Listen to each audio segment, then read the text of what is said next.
সমৰ্থ পৰ্টেলৰ জৰিয়তে যিসকল ছাত্ৰ ছাত্ৰীয়ে এডমিশ্যন কৰিছিলে তেওঁলোকৰ যি মেৰিট লিষ্ট হয় মেৰিট লিষ্ট কেনেকুৱা ধৰণে চেক কৰিব ডেছক্ৰিপশ্যনত দিয়া লিংকত ক্লিক কৰিব পোনপ্ৰথমে তো আপোনালোকৰ যি পেজ হয় পেজখন এনেকুৱা ধৰণে অ'পেন হ'ব তো আপোনালোকক ষ্টেপ বাই ষ্টেপ দেখুৱাইছোঁ কেনেকুৱা ধৰণে আপোনালোকে চেক কৰিব মেৰিট লিষ্টখন স্ক্ৰল ডাউন কৰিলে ইয়াতে দেখিবলৈ পাব হাউ টু সমৰ্থ মেৰিট লিষ্ট 2025 PDF সমৰ্থৰ যিবিলাক মেৰিট লিষ্ট হয় ইয়াতে চেক কৰিব পাৰিব ডেছক্ৰিপশ্যনত দিয়া লিংকত ক্লিক কৰিব তাৰপিছত এই যিটো লিংক দেখিবলৈ পাইছে মেৰিট লিষ্ট ডাউনলোড লিংক তাতেই ক্লিক কৰিব তাত ক্লিক কৰাৰ লগে লগে আপোনালোকৰ যিখন মেৰিট লিষ্ট চেক কৰা যিখন পেজ হয় সেইখন অ'পেন হ'ব ইয়াতে আপোনালোকে কি কৰিব যদিহে আপোনালোকে মোবাইলৰ জৰিয়তে চেক কৰি আছে তো তেনেহ'লে আপোনালোকৰ মোবাইলৰ পেজখন এনেকুৱা ধৰণে অ'পেন হ'ব ওপৰতে আপোনালোকে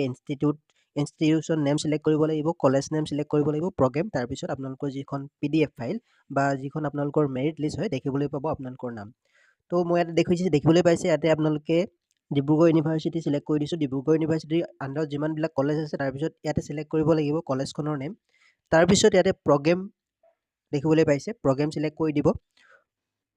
ইয়াতে আপোনালোকে কলেজখনৰ নাম চিলেক্ট কৰাৰ পিছত প্ৰগ্ৰেমটো চিলেক্ট কৰাৰ পিছতে আপোনালোকৰ যিখন PDF ফাইল হয় PDF ফাইল ওলাই আহিব আৰু আপোনালোকৰ